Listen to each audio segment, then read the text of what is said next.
Once again, welcome back to the channel.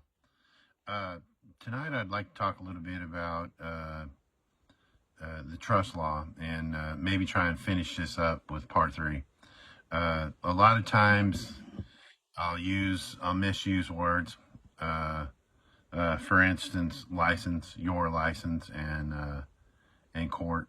In the previous videos, I told you that it wasn't your license, it's the trust license, and then I referred to it again as your license. Well, a lot of times I'll do that because I don't want to confuse you. Some people, it takes a little time to get used to hearing words that used in ways that you're not used to hearing them in, like reference to the court. There are no courts, except maybe the United States Supreme Court, maybe. The Constitution of the United States states that the legislation has the power to create lesser tribunals inferior to the United States Supreme Court. So really, they're not courts, they're tribunals. And if they're created by the legislative branch of the government and they're ran by the executive branch of government, then they're not judicial. You've heard me say that in a previous video. The courts aren't judicial. If you go in there and start hollering, I know my constitutional rights, they're going to tell you, sit down, shut up. I've been told that the Constitution doesn't apply here by administrators, and it really doesn't, because it would if it was judicial, but it isn't. So you'll hear me use the word court when it's really administrative tribunal. Think about it like this: if the legislative branch creates these tribunals, and they're ran by the executive branch of the government, how do we know it's the executive branch of government? Well, the President of the United States chooses who he wants to be the Attorney General of the United States. He chooses them, and then who does he send them in front of? It isn't the Supreme Court. It's the legislative branch. So they go in front of the legislative branch, and it's the legislative branch that decides whether or not to put them into that position. And it's the same thing with the state.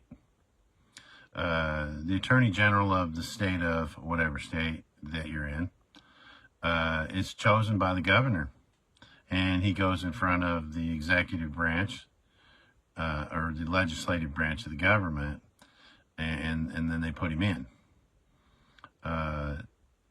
So in most judges, a lot of the so-called judges are put in there by the executive branch of government. Some of them are voted in, but most of them are installed. So there's nothing judicial about their courts. They're commercial, trust action, administrative courts, or tribunals.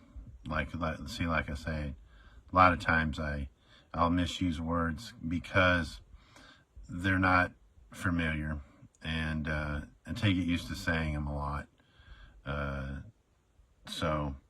But that was one thing I wanted to touch on from part 1. And at the end of it, I talked about the beneficiary account, and to go to the bank and do the bank account. And I'll explain to you like this. First time I did a beneficiary bank account, I went to the bank and I said, I'd like to open up an account. And the lady said, okay, she started getting the paperwork out. And when she handed me the signature card, I kind of blocked her view. It was kind of sneaky, but I blocked her view a little bit so she couldn't see how I was signing the signature card. And I signed it with the beneficiary signature.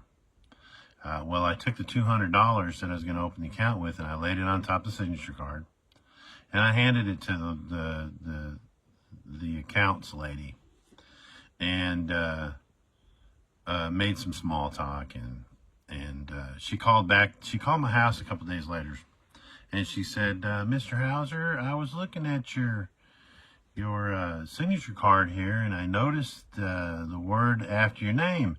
She said, "Is that beneficiary?" I said, "Well, it most certainly is." Well, I was just wondering why you signed it that way. "Well, that's my signature. I am the beneficiary of the trust, and the Secretary of the State recognizes the signature as such. And if you ever see a signature down there on any transaction involving me, if it doesn't say beneficiary at the end of my name, then it's a forgery." "Oh, okay. Well, I was just wondering." She hung up. Well, for 6 or 7 months, I wrote checks on the account, and those checks were written out for various payments, and the bank accepted those back from those places, Walmart, and places that I wrote the checks. The bank accepted those, and this went on for about 7 or 8 months. Well, they sent me a letter saying that I would have to come down and close the account because the signature wasn't acceptable because it was an alteration of the contract. But they were never specific why it was an alteration. They said that I'd have to come down and close the account, or they would. I didn't close the account. And they attempted to talk me into coming and closing the account. Why? Because they couldn't close it themselves. I'm the beneficiary. Another thing too about this account is there was a $6.50 maintenance fee on the account every month. Well, the first month I got the statement. It showed that they'd taken $6.50 out of the account, and then they put $6.50 right back in it. After that, they never took the maintenance fee out again. Because I was the beneficiary of the account, they were acting as trustees in a fiduciary obligation and weren't allowed to take the money for the maintenance fee. That's why they put it back. I never closed the account.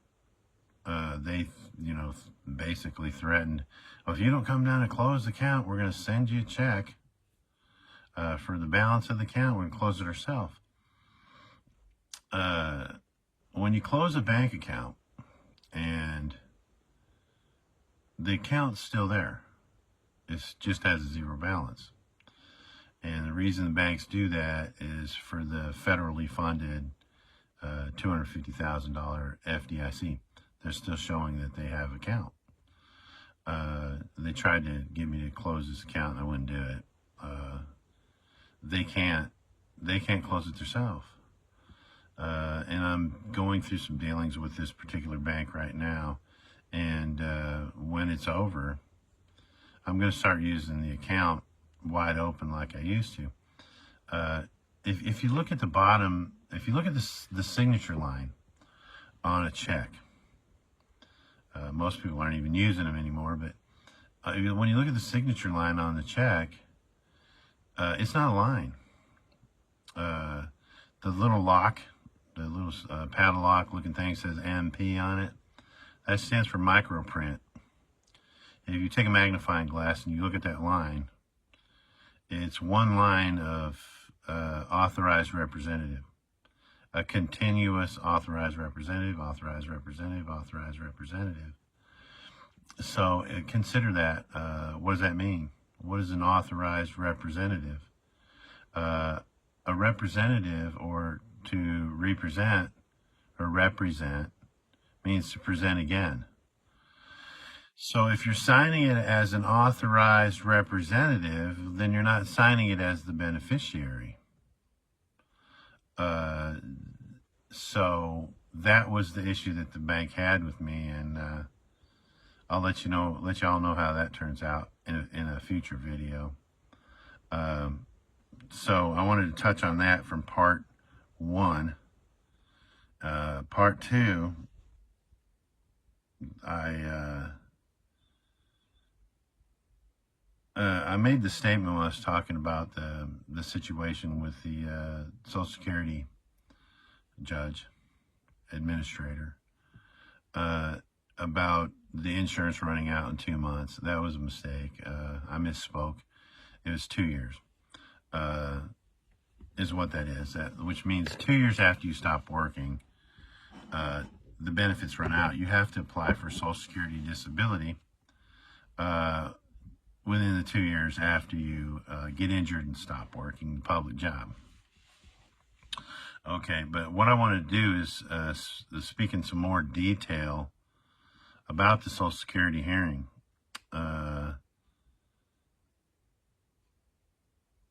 When I asked if you watched the last video, when I asked this administrator, what is Social Security? Well, it's a trust. And who's the beneficiary? Well, you are. And well, then you're all trustees in a fiduciary obligation. Now, the last question that I asked him was, would it be in the Social Security Administration's best interest to give me an on-ledger and off-ledger account of the trust since its inception and a check for the balance, or the annuity payment? He said the annuity payment. The reason I said, give me an on-ledger and off-ledger account of the trust since it began, and a check for the balance, is that in the Social Security Administration's best interest? No, it's not. Because what really happens when you turn 65, as the beneficiary, you can now know what's happened in the trust. The trust is matured at 65. So when I asked him, can I get an on-ledger and off-ledger account of the trust?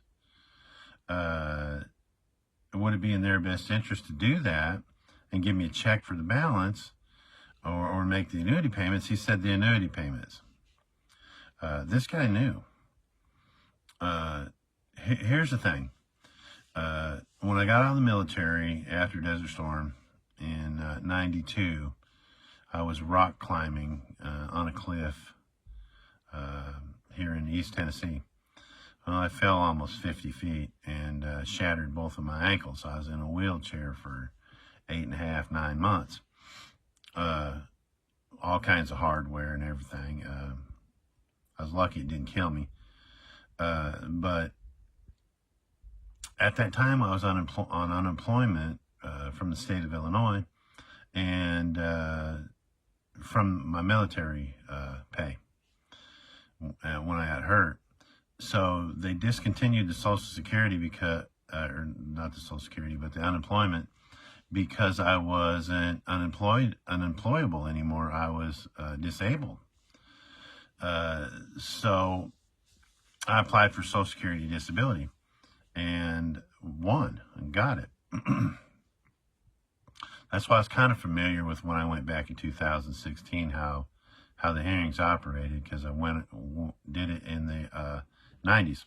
Well, during the 90s, I drew it for 3 years and got $8,500 back pay, and they paid me a total in 3 years $45,000. Okay, now if you think about the $45,000 that they gave me in the 90s and the $100,000 that they gave me in 2016, that's like almost $150,000.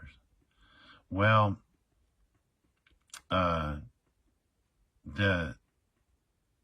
with that being said, I never paid $20,000 into Social Security, 19,000 something or another.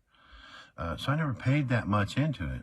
Why would that administrator have said that it's in the best interest of Social Security to make you the annuity payment than to give you $20,000? Right? You gave me $150,000, And now you're going to pay me $1,500 a month for the next 10 years, at least till my 8-year-old ages out. And then continue to pay me all this, plus pay for Medicare and all those other benefits. How is that beneficial to the Social Security account? How is it that they can pay me $100,000 out of an account that I didn't pay $20,000 into? They can't take that money from your account and give it to me. That's theft. That's trust fraud. They can't do that. So where's that money come from? That's proof that they're putting money into your trust. And as I said in a previous video, that you're a secured party creditor up to the amount of money that you have in there. And I know for a fact that I have $132.6 million in my trust. That was from 2016. I know there's that much money in there. I've got 2 signed contracts from the Secretary of the United States Treasury, 2 signed contracts. His name was Jacob Blue. I got 2 contracts signed by him or his agent, agreeing that the Treasury owes me $132.6 million. And they were supposed to have paid me that in gold and silver coins or Federal Reserve notes or bank draft, or the contract said whatever's good money for you at the time. They never paid that. So in order for them to get the money due to them, they were entitled to, what I did is I created $204 million in liens and against public officials here in East Tennessee. Google christopheralenhauser, and you'll see what they said about it anyway. But I've got contracts signed by the Secretary of the United States Treasury, them agreeing that I gave them $204 million in lien securities, and they sent those to the IRS to collect. The IRS is the largest for-profit collection agency in the world. They are a profitable company. Their headquarters is in Puerto Rico, which is one of the territories of the District of Columbia. And they collect for the Treasury. So the Treasury sent the lien securities to the IRS, and the IRS collected. And the IRS was entitled to 35% by the contract. You don't think they're going to want $71 million? Well, of course. But the only way that they could do that to get paid themselves was to do something with the money that they owed me. And so if you're not going to send it to me in what the contract says you're supposed to send it to me in, well, then there's only one place it could go, and that's my Social Security account. Okay, so what that does is, if you're a secured party creditor, knowing what is on ledger, say you paid $50,000 in, you're a secured party creditor for up to $50,000. If I only put $20,000 in on ledger and there's at least $132.6 million off ledger, not counting what they put in, there's no telling how many millions of dollars is in my trust, but there is telling that there's at least $132.6 million in there. I know that And see, that's the thing. If you want to access your trust, you can access the trust and take money from it, as long as the trustee is in agreement with you need the benefit. But if I can't access it for myself, what I can do, knowing that there's that much in there, is create letters of credit. Okay, and it's like this. If I gave you a checking account and I said, look, there's money in this account. I'm not going to tell you how much is in there, but there's money in there. And here's the check. Here's the checkbook. You can start writing checks. But if you overdraft, you're going to prison. You're not even, most people in the right mind aren't even going to write the first check, because they don't know the balance of the ledger. I know that there is. I know that there is that much. So, and I've done this twice already. A friend of mine is a double platinum rap artist. I'm not going to mention any names because that's unimportant, but he's a pretty famous guy. And I wrote him a letter of credit for $1 million. He took that letter. We got a contract. I bought into his studios. We created a contract, giving me 49%. And then I wrote him a letter of credit for $1 million, which he took to the Treasury, and the Treasury sent him a check. Now I get my percentage, and that's how you can do it. Right now, if you Google my name and you look into this, I might as well break this down. Me and some friends of mine, comrades, we created almost $2 billion in lien securities against public officials, judges, county mayors, all kinds of public officials. I even liened my ex-wife for $4 million. Oh, you ain't getting money. You ain't getting the money from her. She's broke. No. The IRS took $4 million from her trust. The reason I know this is because she filed bankruptcy. And in the bankruptcy, the $4 million was scheduled, and then it was discharged. The United States Code says you can only discharge provable debts. So I got proof that $4 million that I liened her for, or actually the Treasury liened her for, was real, which means all of it is. But the state of Tennessee came and got us all in one day. Bam. We got warrants for your arrest. They failed to produce a warrant. They never would produce a warrant. Where's the warrant? Well, we'll show it to you later. They claim they had indictments. They've never produced an indictment to this day. 2 weeks after capturing us or kidnapping us, they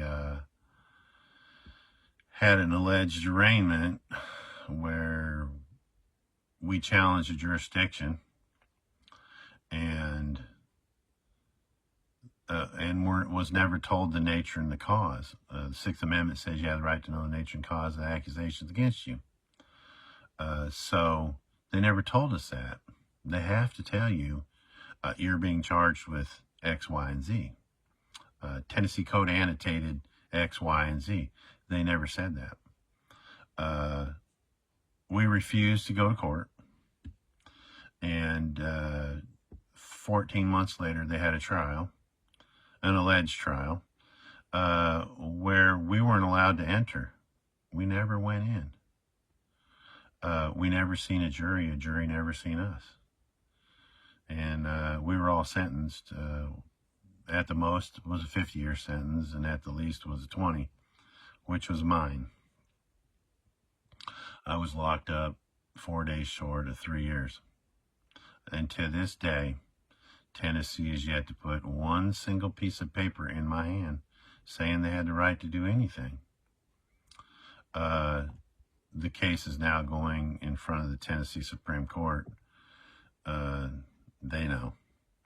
I'm about to own this state.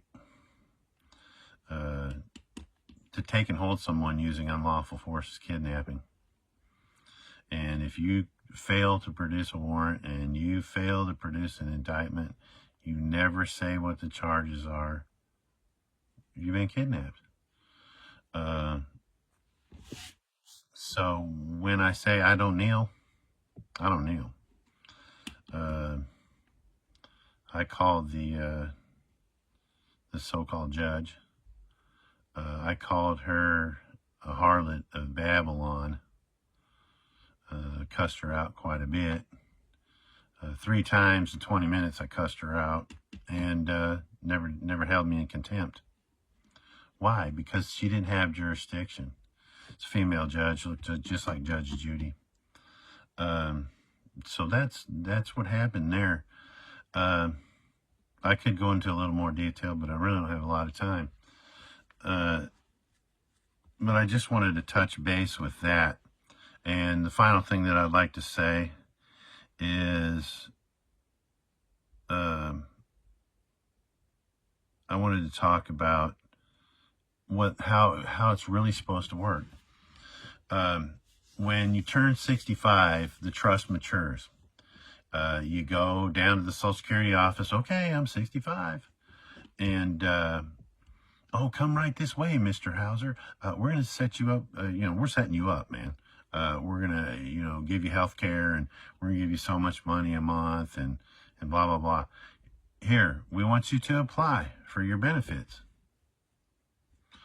And what they do is they convince you to renegotiate the contract, allowing them to be the trustees until you're dead. What's really supposed to happen is you're supposed to go down there and go, okay, the trust has matured. I'm 65. I want an on-ledger and off-ledger account of the trust since its inception. And I want a check for the amount, which would be yours and the millions of dollars that they've put in your trust over the years. So, but everybody thinks, well, you got to go get your benefits, and you measly $1,200 a month, and you skimpy little what medical care you get. And then what happens is you contract to allow them to continue to be the trustee until you're dead. And then when you die, there's no beneficiary left in the trust anymore, so they get to keep the money. If you've known anybody that's died on Social Security shortly after they turned 65, like my grandfather got 2 months of payments, and then he died. My grandma got a measly little check for a while, and then they got to keep the rest of it. What you're supposed to do is go get your money, get it all. That's what I intend to do. I'm working on the process right now. I've got a few more years. I got 9 years, I think, before I can do this. But here's the thing. Go to a graveyard that's got graves in it older than the 1930s and look around at the graves. You're going to see the names on the graves prior to 1933, 34, 35. The names on the headstones are going to be in upper and lowercase letters. After the 30s, they're in all caps. So the name on the headstone is actually the name of the trust. Check it out sometime, just when you're in a graveyard, an old graveyard. Look around, check it out. I'm going to be bringing some more videos about registration and about property and how to get this stuff out of their hands, get it out from under their contracts. But for now, Peace and blessings, my friends.